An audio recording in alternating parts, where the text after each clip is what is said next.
Fisem tal-Missier u tal-Iben u tal-Ispirtu Santu, il-grazzja ta' Sidna Ġesu Kristu tkun ma'kom il-koll. Edin nofru dan is-sagrifiċċju tal-Qudiesa għar-Ruħ Carmena u Joseph Buġejja. Ħuti ejja u narfu ħtijietna biex nitħejjew tajjeb għal-misteri qaddisa.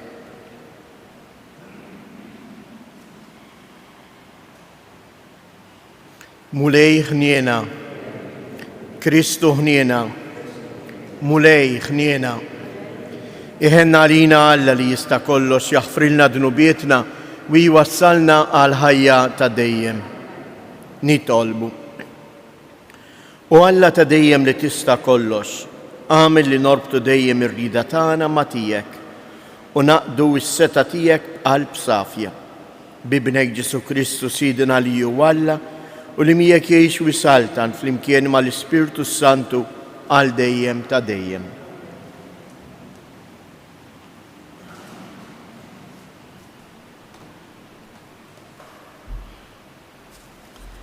Qari mill-ittra ta' San Pawlu Apostlu lir-Rumani. Eżiż, bħalma kien permezz ta' bniedem wieħed li fid-dinja daħal id-dnub u permezz ta' dnub il-mewt, u hekk il-mewt laħqet il-bnedmin kollha, għax kollha dimbu. Għax jekk permezz ta' ħajja waħda mietet il-kotra, aktar u aktar issa il-grazzja ta' Alla u d-don moti bil-grazzja ta' bniedem wieħed li hu Ġesu Kristu xterdu bil-bosta fuq il-kotra. Għax jekk minħabba l-ħtija ta' wieħed waħdu saltnet il-mewt, permezz ta' dak il-wieħed aktar u aktar dawk li jirċievu il-kotra tal-grazzja u d-don tal-ġustizzja għad isaltnu fil-ħajja permezz ta' wieħed li hu Ġesu Kristu. Mela kif bil-ħtija ta' wieħed waħdu waslet il-kundanna fuq il-bnedmin kollha, hekk ukoll bl-opra tal-ġustizzja ta' wieħed waslet lill-bnedmin kollha il-ġustifikazzjoni tal-ħajja. Għax kif bid-diżubbidjenza ta' bniedem wieħed il-ħafna saru midinbin, hekk ukoll bl-obbedienza ta' wieħed il-ħafna isiru ġusti. Fejn kotor id-dnub, kotrot fuq li kotrot il-grazzja. Bekk, kif id-dnub saltan permezz tal-mewt, hekk issa il-grazzja issaltan permezz tal-ġustizzja għal ħajja ta' dejjem, bis-saħħa ta' Ġesu Kristu Sidna. Il-kelma tal-mulej. Hawn jien mulej ġej nagħmel ir-rieda tiegħek. Hawn jien mulej ġej nagħmel ir-rieda tiegħek. Int ma titaxxaqx b'sakrifiċċji u offerti, imma widnejja inti ftaħtli. Ma tlabtnix vittmi tal-ħruq u tat-tpattija, imbagħad jiena qed hawn jien ġej. Hawn jien mulej ġej nagħmel ir-rieda tiegħek. Fil-bidu tal-ktieb hemm miktub fuq li nagħmel ir-rieda tiegħek, Alla tiegħi dan joġobni, il-liġi tiegħek ġewwa qalbi. Hawn jien mulej ġej nagħmel ir-rieda tiegħek. X'għandart il-ġustizzja f'ġemma kbira, xuftejja ma żammejthomx magħluqa, mulej dan inti tafu.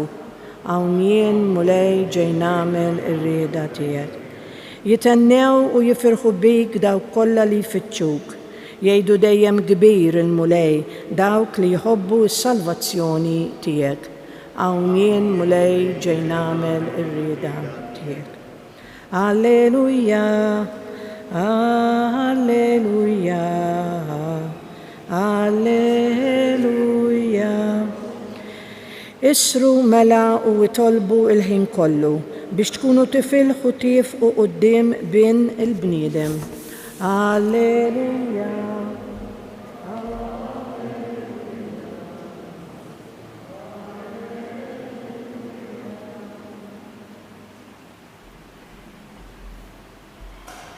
Il-mulej ma'kom.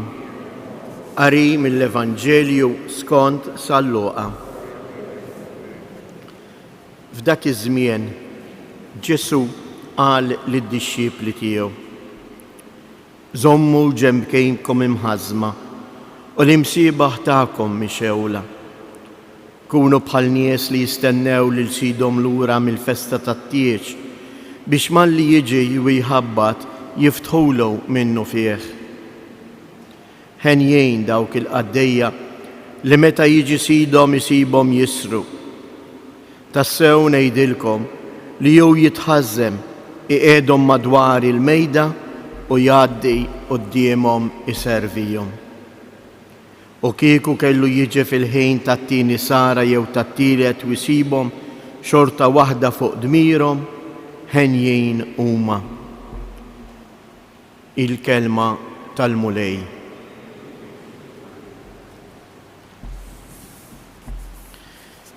Qari tal-lum iżjes il-mulej jħeġġiġna biex ma nkunux nies għażenin. Il-għas jeqret il-bniedem. Mhux li nkunu nies li nkollu għaddejjin li ma nittebħux bil-preżenza ta' Alla f'ħajjitna, imma li moħħna jkun miftuħ biex nagħmlu ir-rieda ta' Alla. Danu li tfisser tisar. Danu li tfisser taqdi lil Alla, lest biex turih imħabtek. Għalhekk anke hawnhekk fil-Vanġelu il-mulej Ġesu ixebbaħ ruħu mal-festa tat-tieġ. Il-għarus, u din hija komuni fil-Vanġeli, Ġesu ixebbaħ il-figura tiegħu mal-għarus li ġej għall-festa tat-tieġ. Il-Knisja jiena u int imxebħin bħala l-għarusa li qed tistenna ir-ritorn tal-għarus. U għalhekk din l-istennija m'għandix tkun stennija fejn jien noqgħod bidejja marbutin u ma nagħmel xejn, imma stennija mimlija ħeġġa biex niltaqa' ma' dak li jħobbni u ma' dak li jiena nħobb. Ejjew nitolbu hekk il-mulej jagħtina dan l-ispirtu, din iċ-ċertezza li aħna il-maħbubin ta' Alla. Aħna qegħdin hawnhekk f'dan is-santwarju ta' Pinu, il-Madonna tgħallimna propju dan. Ruħi tifraħ fl-ispirtu tal-mulej għax hu xeħed ħarstu fuq ix-xejn tal-qaddejja tiegħu. Il-mulej iva għandu l-ħarsa kollha mħabba fuqna il-qaddejja tiegħu.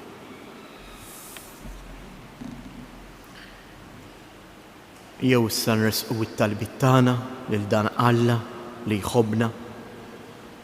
Nitolbuh l-ewwel qabel kollox għall-Knisja. Propju f'dan iż-żmien tas-Sinodu, fil-bidu anke ta' din is-sena pastorali fid-Djoċesi tagħna, biex il-Knisja taraf dejjem tintebaħ u mmexxija mill-Ispirtu Santu twettaq ir-rieda ta' Alla. Nitolbuk mulej għalina il-kol il-qaddejja maħbuba tiegħek biex narfu ngħixu dak li inti titlob minna u nagħmlu ir-rieda tiegħek. Nitolbuk mulej għal dawk kollha li qatgħu qalbhom minħabba l-fraġilità in-nuqqasijiet tagħna. Għamel li jiftakru li inti qiegħed hemm lest biex tfejjaq il-ġrieħi tagħhom u terfa' fuq spallejk il-waqat tagħhom u timlihom bil-paċi u l-ħniena tiegħek. Nitolbu. Minn dan is-santwarju għażiż tal-Madonna ta' Pinu nitolbuk mulej biex tbierek u tqaddes il-familji tagħna. Għati l-għajnuna meħtieġa lill-morda u lil dawk kollha li qegħdin iduru bihom. Nitolbu. Fiskiet inresqu it-talbiet tagħna.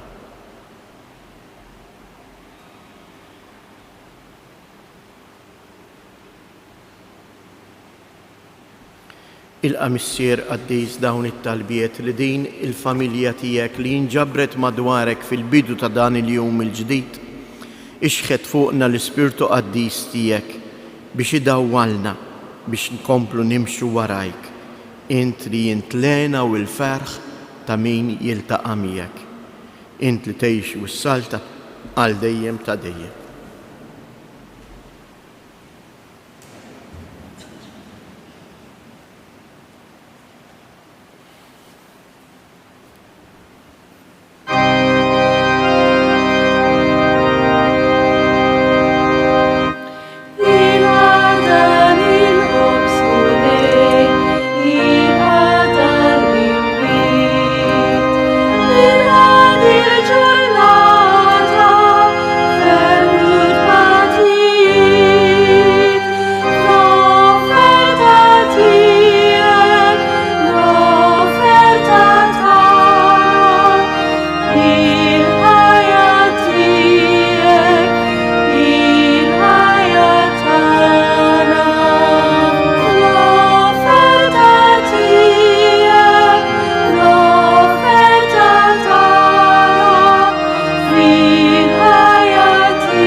Jitolbuħuti biex dan is-sagrifiċċju tiegħi u tagħkom ikun joġob lill-Alla l-Missier li jista' kollox.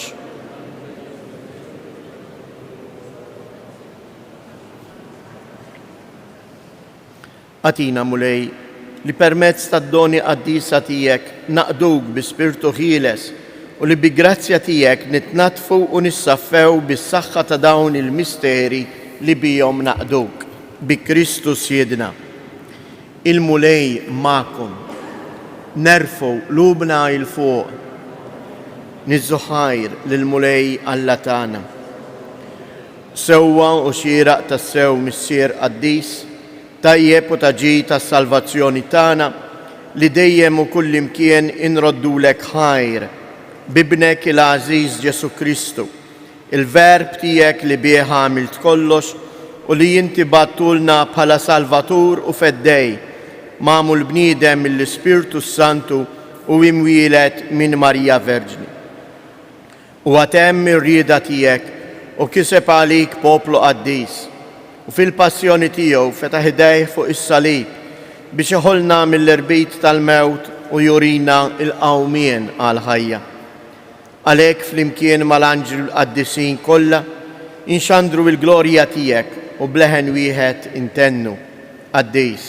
Qaddis, qaddis, mulej Alla tal-eżerċiti, ismewiet l-art mimlija bil-glorja tiegħek, osanna fl-ola ta' smewiet, imbirek minn ġej fisem il-mulej, osanna fil-oli ta' smewiet. Qaddis ta' sewint mulej, inti lajn ta' kull qdusija, qaddis għalek nitolbuk dawn l-offerti, bil-barka tal-Ispirtu tiegħek, biex isiru għalina il-ġisem u id-dem ta' Sidina Ġesu Kristu.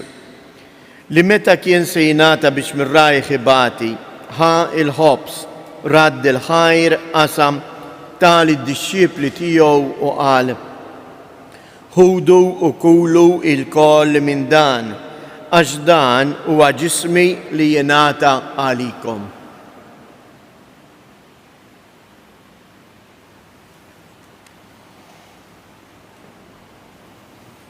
Ekku koll wara li klaħal kalċi reġarad il-ħajr tal id-dixxiepli tiegħu u qal: ħudu u xorbu minnu il-koll, għax dan huwa il-kalċi ta' demmi tal-patt il-ġdid li jibqa' l dejjem. Id-dem li jixxerret għalikom u għal-bnedmin kollha għal maħfra ta' dnubiet. Għamlu dan b'tifkira tiegħi.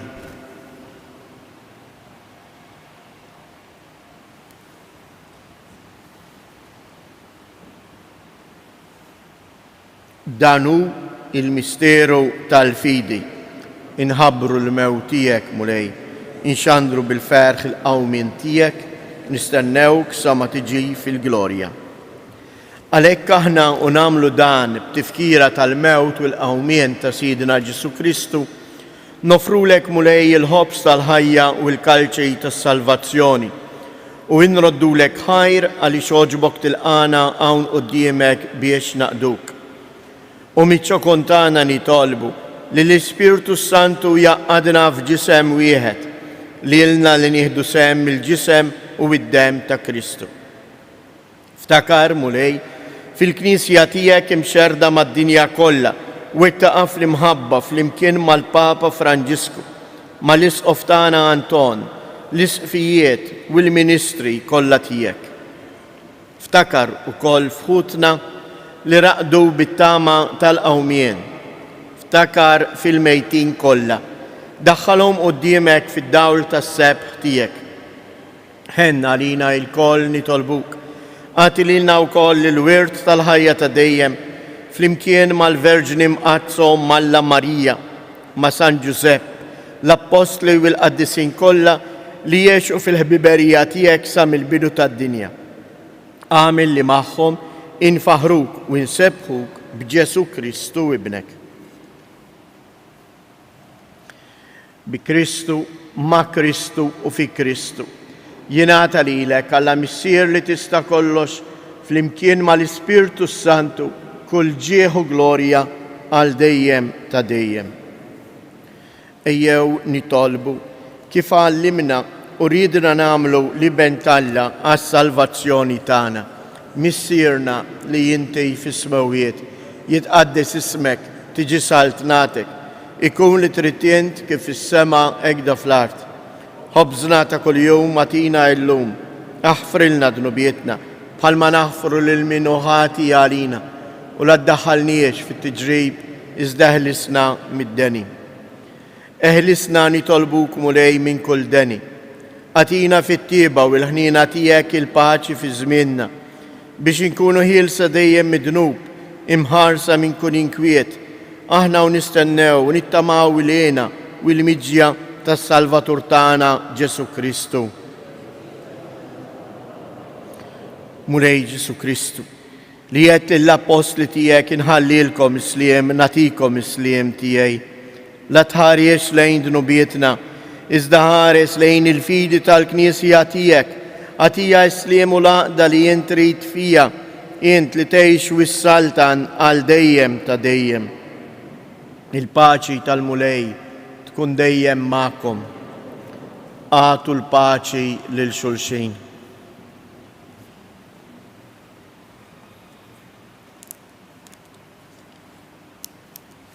Ħaruf ta' Alla li tneħħi d-dnubiet tad-dinja ħenna għalina. Ħaruf ta' Alla li tneħħi d-dnubiet tad-dinja ħenna għalina. Ħaruf ta' Alla li tneħħi d-dnubiet tad-dinja għatina il-paċi.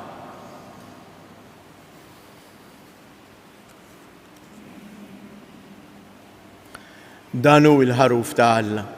Danu li jneħħi d-dnubiet tad-dinja. Ħen dawk li huma mistiedna għall-ikla tal-ħaruf. Mulej ma jissoqlix tħol taħt is-saf tiegħi, iżda kelma waħda ruħi tkun infejqa.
nitolbu. Għamilu mulej li bissem li nieħdu fis-sagramenti jimqazza nimxu il-qudiem fit-triq it-tajba ħalli ninqdew sewwa bil-ġid tal-art u nikbru fil-għerf bil-ġid tas-sema. Bi Kristu Siedna. Il-mulej ma'kom. Berikkom Alla li jista' kollox, il-Missier, l-Iben u l-Ispirtu Santu. Nejdu tleta Marijiet, slima lik Marija, bil-grazzja mimlija l-mulej miegħek, imbirka inti fost in-nisa, imbirek il-frott tal-ġuf tiegħek Ġesu. Slima lik Marija, bil-grazzja mimlija l-mulej miegħek, imbirka inti fost in-nisa, imbirek il-frott tal-ġuf tiegħek Ġesu. Slima lik Marija, bil-grazzja mimlija l-mulej miegħek, imbirka inti fost in-nisa, imbirek il-frott tal-ġuf tiegħek Ġesu.